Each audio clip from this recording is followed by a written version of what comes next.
Vamos lá, nessa aula a gente vai fazer as questões da página 260.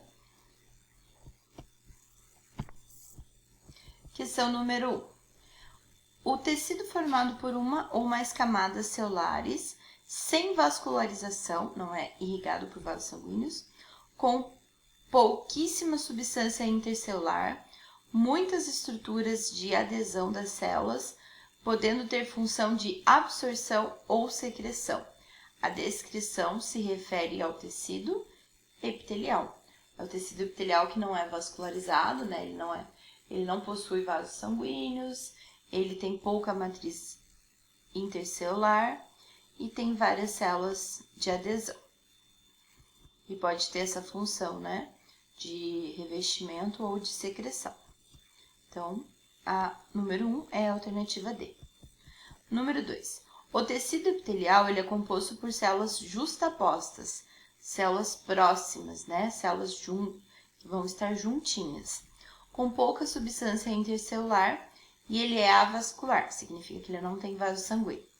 Esse tipo de tecido, aí a alternativa correta é a letra D. Ele envolve, ele reveste os alvéolos pulmonares. Número 3. O tecido que apresenta a função de unir entre si outros tecidos, fornecendo sustentação e criando uma trama no interior do qual passam os vasos sanguíneos, linfáticos e nervos. Ele recebe o nome de o tecido que faz essa função de união de tecidos, de ligação mesmo, né? É o tecido conjuntivo. Número 4. Marque a alternativa correta em relação ao tecido conjuntivo. A letra A diz que a presença de uma pequena quantidade de matriz ou substância intercelular. Está errado. O tecido conjuntivo ele tem bastante matriz intercelular. Letra B. O tecido conjuntivo propriamente dito possui uma baixa capacidade de regeneração em função da sua baixa vascularização. Errado também, ele é vascularizado, ele tem vaso sanguíneo e ele tem capacidade de se regenerar. Letra C. As células desse tecido são uniformes e apresentam apenas diferenças de forma e função. Não. As células são bastante diferentes, nós temos vários tipos de células que fazem parte do tecido conjuntivo. Eles são bastante variadas. Letra D. As fibras presentes no tecido conjuntivo permitem a troca de substâncias entre diversos tecidos. Não, eles até têm fibras, mas não tem a ver com essa função de troca de substâncias. E letra E. A consistência da matriz ela é variável de acordo com as necessidades de cada tecido e ela pode ser gelatinosa, flexível, dura ou líquida. Essa é a alternativa correta. Número 5. A contração muscular é realizada por células que se diferenciaram durante o desenvolvimento embrionário e cuja função decorre da relação entre duas proteínas, a actina e a miosina, presentes numa unidade contrátil denominada sarcômero. A figura a seguir apresenta o sarcômero e a linha Z corresponde aos limites dessa estrutura. Então, aqui nós temos a imagem do sarcômero, que são essas estrias, né? São formadas por esses filamentos, né? De actina e miosina, e a linha Z mostrando onde começa e onde termina cada sarcômero. A partir dessa representação, assinale a alternativa correta. A única alternativa correta é a letra B. No relaxamento muscular, ocorre o deslizamento, então a actina ela vai deslizando e se aproximando da linha Z.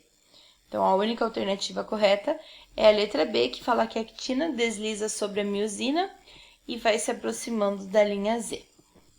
Número 6. No quadro abaixo, faz-se sumária descrição de características observadas em 4 preparações microscópicas mostradas em uma aula de histologia. As lâminas 1, 2, 3 e 4 correspondem a 4 diferentes tipos de tecidos. Lâmina 1. Células justapostas, pouca substância intercelular, observam-se projeções de membrana em forma de dedos de luva. Lâmina 2. Células com diferentes formatos, imersas em grande quantidade de substância intercelular, destacam-se as células alongadas com núcleo oval e grande, e também células grandes e contornos irregulares. Células fusiformes, onde são observados vários núcleos dispostos na periferia, observando-se estrias longitudinais e transversais.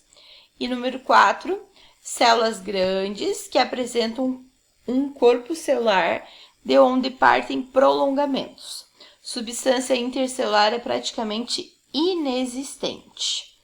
Então, olha só, o primeiro, que são células justapostas, falou que são células justapostas com pouca substância intercelular, apresentam ali as microvilosidades, né? Expansões da membrana em formato de dedos são as microvilosidades, são especializações de membrana. Então, todas essas características são comuns ao tecido epitelial. Número 2 é o tecido conjuntivo. Número 3 é o tecido muscular e número 4 é o nervoso. Portanto, a alternativa correta é a letra C. Agora, nós falaremos sobre um novo assunto.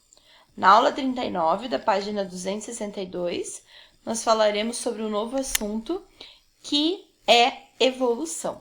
Então, a gente vai ver a base da evolução, né? A origem e evolução da vida. Vamos falar sobre fixismo, transformismo e as leis de Lamarck. Primeiro, fixismo. Antigamente, acreditavam-se que as espécies elas não sofriam evolução. Elas eram criadas por Deus e, portanto, elas eram perfeitas. Isso é o fixismo. As espécies elas não sofrem transformações ao longo do tempo. Transformismo. O transformismo já acreditava na evolução. As espécies passam por adaptações, as espécies se modificam ao longo do tempo. No século XVIII e XIX, as observações e análises favoreceram a aceitação de que as espécies passavam por mudanças.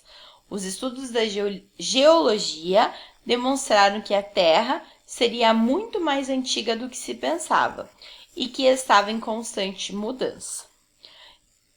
As semelhanças anatômicas apresentadas entre muitas espécies evidenciaram a relação de parentesco entre elas. A seleção artificial feita nas fazendas gerava diferentes variedades de plantas e animais. E as comparações entre os fósseis, encontrados em camadas sedimentares sobrepostas, evidenciavam que os seres das camadas superiores podiam ser descendentes das camadas inferiores e, portanto, ao longo do tempo, as espécies apresentam modificações. E então, nós temos o trabalho proposto por Lamarck. Ele defendia que as espécies passavam por um processo de modificação e isso era selecionado, estimulado por mudanças ambientais. Lamarck, a lei, né, a sua teoria ali tem duas premissas, que são chamadas as duas leis de Lamarck. Primeiro, é conhecido como lei do uso e desuso. Ele acreditava que se o organismo tivesse uma estrutura e usasse essa estrutura, ela seria desenvolvida. Se o organismo não usasse essa estrutura, ela iria desaparecer. Então, o uso frequente de uma parte do corpo leva ao desenvolvimento, enquanto que a falta de uso leva à perda de função desse órgão. Herança de caracteres adquiridos. As mudanças corporais adquiridas pelo uso e desuso seriam transmitidas aos seus descendentes. Na verdade, hoje nós sabemos que essas duas leis estão erradas, né? Por exemplo, foi feito um teste com ratos. Corta-se os rabos, né? Corta a cauda do rato e observa, deixa ele acasalar, deixa ele se reproduzir e observa o que vai acontecer com os filhotes. Os filhotes que nasceram agora de pais sem rabo vão apresentar o rabo. Ou seja, essa característica adquirida não passou para o filho. Porque hoje nós sabemos que para determinar se vai ter cauda ou não vai ter cauda, isso está a nível de DNA. Simplesmente cortar o rabo não vai alterar o DNA. Mas na época ele não sabia sobre essas alterações do DNA e, portanto, a única coisa que eles acreditavam é que as espécies sofriam evolução e que o ambiente acabava atuando nisso, né? O ambiente estimulava ali quais seriam as características envolvidas. O mecanismo defendido por Lamarck para a modificação das espécies. Então, ele acreditava que o ambiente provocava, estimulava, né, essas transformações a partir do uso e desuso. Então, se você usasse aquele determinado órgão, ele iria se desenvolver mais. Então, a partir do uso ou desuso, promovia mudanças corporais, que eram as características adquiridas, que eram então passadas para o descendente. Hoje a gente sabe que não é assim que funciona. O ambiente, ele simplesmente vai selecionar uma determinada característica, se ela for vantajosa. Mas não é o ambiente que força, que leva à mudança de alguma estrutura no corpo. E o em classe da página 263 diz assim: Lamarck cita em sua obra a presença de dentes vestiais de embriões de baleias, as quais não apresentam essas estruturas ao nascer, nem na fase adulta. Assinale a seguir a alternativa que apresenta uma explicação que esteja de acordo com as ideias de progressão de espécies defendidas por ele. A única alternativa correta é a letra E. As baleias sem dentes, elas são descendentes de baleias que usavam pouco essa estrutura. Isso é Lamarck, né? Hoje a gente sabe que isso não tem nada a ver. O fato de tu deixar de usar os dentes não vai fazer com que teus filhos nasçam sem dentes, né? Mas na época era o que eles acreditavam. Então a alternativa correta é a letra E.